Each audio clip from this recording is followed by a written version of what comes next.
ರೇಣುಕಾಸ್ವಾಮಿ ಕೊಲೆ ಪ್ರಕರಣದ ಪ್ರಮುಖ ಆರೋಪಿಯಾಗಿರ್ತಕ್ಕಂತಹ ದರ್ಶನ್ ಅವರು, ನಟ ದರ್ಶನ್ ಅವರು, ಅವರ ಬಾಲ್ಯದ ಜೀವನ ಹೇಗಿತ್ತು, ಅವರು ಈ ಕಲಾರಂಗಕ್ಕೆ ಪಾದಾರ್ಪಣೆ ಮಾಡಿದ್ದು ಹೇಗೆ ಅಂತನ್ನುವಂಥ ವಿಚಾರವಾಗಿ ಮಾತನಾಡಲಿಕ್ಕೆ ನಮ್ಮೊಟ್ಟಿಗೆ ರಂಗಾಯಣದ ಮಾಜಿ ನಿರ್ದೇಶಕರಾಗಿರ್ತಕ್ಕಂತಹ ಅಡ್ಡಂಟ ಕಾರ್ಯಪ್ಪ ನಮ್ಮೊಟ್ಟಿಗಿದ್ದಾರೆ. ಅವರನ್ನು ಕೂಡ ಮಾತಾಡ್ತಾನೆ. ಸರ್, ದರ್ಶನ್ ಅವರ ಬಗ್ಗೆ ಹೇಳೋದಾದರೆ ಅವರ ಬಾಲ್ಯದಿಂದ ಕಂಡಂಥವರು ನೀವು, ಯಾಕಂದರೆ ಬಾಲ್ಯದಲ್ಲಿ ಅವರು ಬಣ್ಣ ಹಚ್ಚಿಸಿದಂತಹ ಒಬ್ಬ ಗುರುಗಳು ಅಂತೇಳಿ ತಾವು ಹೇಳಬಹುದು.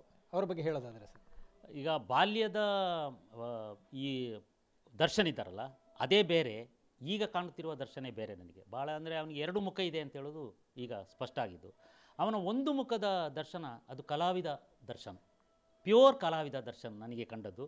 ಅವನು 1987ರಲ್ಲಿ ನಾವು ನಿನಾಸಂ ಮುಗಿಸಿ, ನಾನು ನನ್ನ ಹೆಂಡತಿ ಅನಿತಾ ಬಂದಾಗ ನಾವು ಪ್ರತಿ ವರ್ಷ ಮಕ್ಕಳ ಶಿಬಿರ ಮಾಡ್ತಾಯಿದ್ದೆ. ಆಗ ಅಲ್ಲೇ ನಾವು ತುಂಬ ವರ್ಷದ ನನ್ನ ರಂಗಭೂಮಿ ಜೀವನ. ಅಲ್ಲಿ ನಾನು ಗೆಸ್ಟ್ ಆರ್ಟಿಸ್ಟ್ ಆಗಿ ಮಂಡ್ಯ ರಮೇಶನ್ನು ಕರೆಸ್ಕೊಂಡಿದ್ದೆ ಪೊನ್ನಂಪೇಟೆ ಮೀನಾಕ್ಷಿ ನಾಯ್ಡು ಇದ್ದಾರಲ್ಲ, ದರ್ಶನ್ ತಾಯಿ ಊರು ಅದು.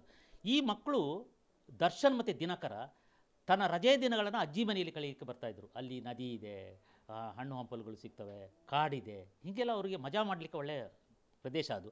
ಹಂಗೆ ಬರ್ತಾಯಿದ್ದ ಮಕ್ಕಳು. ಆ ಮಕ್ಕಳು ನನ್ನ ವರ್ಕ್ಶಾಪ್ಗೆ ಸೇರಿಕೊಂಡು 2 ತಿಂಗಳ ಮಕ್ಕಳ ಶಿಬಿರಕ್ಕೆ ಸೇರಿಕೊಂಡಿದ್ದರು. ಆಗ ನನಗೆ ಇವರು ತೂಗುದೀಪ ಶ್ರೀನಿವಾಸ ಅದೆಲ್ಲ ಗೊತ್ತಿಲ್ಲ. ಒಂದು 25 ಮಕ್ಕಳಿದ್ವು.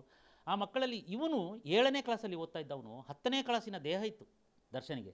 ಸುರುದ್ರೂಪಿ ನೋಡೋಕ್ಕೆ ಅಂಥ ಚಂದದ ಹುಡುಗ, ವೈಟಾಗಿದ್ದ. ದಿನಕರ ಕುಳ್ಳಾಗಿ ದಪ್ಪಾಗಿ, ಸ್ವಲ್ಪ ಬ್ಲ್ಯಾಕ್, ಅವನು ಪುಟ್ಟ ಇದ್ದ. ಈ ದಿನಕರನಿಗೆ ನಾನು ರಾಬಿನ್ ಗುಡ್ ಫೆಲೋ ಅಂತ ಹೇಳುವ ನಾಟಕದಲ್ಲಿ ರಾಜನ ಪಾತ್ರವನ್ನು ಕೊಟ್ಟಿದ್ದೆ ಅವನಿಗೆ. ಆ ರಾಜನೇ ಆಗಿದ್ದ ಅವನು. ಚುಮ್ಮ ಆ್ಯಕ್ಟ್ ಮಾಡಿದ, ಚೆನ್ನಾಗಿ ಅವನ ನಾಟಕವನ್ನು ಕಲಿಸಿದ್ದ.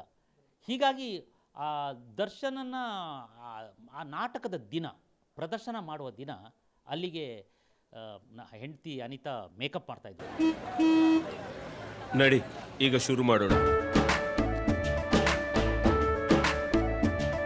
ಕೇಸರಿಯಿಂದ ಮನೋಲ್ಲಾಸ ಮನಸ್ಸು ಮತ್ತೇರಿ ಕುಣಿದಾಡಿದೆ ನೋಡು, ಮನಸ್ಸು ಮತ್ತೇರಿ ಕುಣಿದಾಡಿದೆ ನೋಡು. ಕ್ಷಣ ಕ್ಷಣವೂ ಆಚರಿಸಿ ಕೇಸರಿ ಹಬ್ಬ. ವಿಮಲ್ ಬಾಯಲ್ಲಿ ಹೇಳಿ ಕೇಸರಿ. ದರ್ಶನಿಗೆ ಮತ್ತು ಉಳಿದ ಮಕ್ಕಳಿಗೆಲ್ಲ. ಆಗ ತಾಯಿ ಬಂದಳು. ತಾಯಿ ಬಂದು, ಯಾವ ಕೈಯಲ್ಲಿ ಮಾಡ್ತಾ ಇದೆಯಮ್ಮ ಈ ನನ್ನ ಮಗನಿಗೆ ಮೇಕಪ್ಪು ಅಂತ. ಅಂದರೆ ತಾಯಿಯ ಮಹತ್ವಾಕಾಂಕ್ಷೆ ನಮಗೆ ಆಗ ಗೊತ್ತಾಗಲಿಲ್ಲ. ಯಾಕೆಂದರೆ ನನ್ನ ಮಗನನ್ನು ಒಬ್ಬ ಉತ್ಕೃಷ್ಟ ಕಲಾವಿದನಾಗಿ ಮಾಡಬೇಕು, ಒಬ್ಬ ನಟನಾಗಿ ಮಾಡಬೇಕು ಅಂತ ಹೇಳುವ ಒಂದು ಹಠಗಾರಿಕೆ ಆ ಮೀನಾಕ್ಷಿ ನಾಯ್ಡುಗೆ ಅವಳ ಮುಖದಲ್ಲಿ ರಾರ್ಜಿಸ್ತಿತ್ತು. ಅಂದರೆ ಅವಳು ತನ್ನ ಒಂದು ಕಿಡ್ನಿಯನ್ನು ಕೊಟ್ಟು ತೂಗುದೀಪನಿಗೆ, ತನ್ನ ಒಂದೇ ಕಿಡ್ನಿಯಲ್ಲಿ ಬದುಕ್ತಿದ್ದಳು.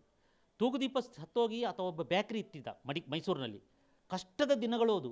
ಅವಳು ಅನೇಕ ನಿರ್ದೇಶಕರ ಕೈಯಲ್ಲಿ ನನ್ನ ಮಗನಿಗೆ ಒಂದು ಬಾಲನಟನಾಗಿ ಅವಕಾಶ ಕೊಡಿ ಅಂತ ಕೇಳಿದಿದೆ.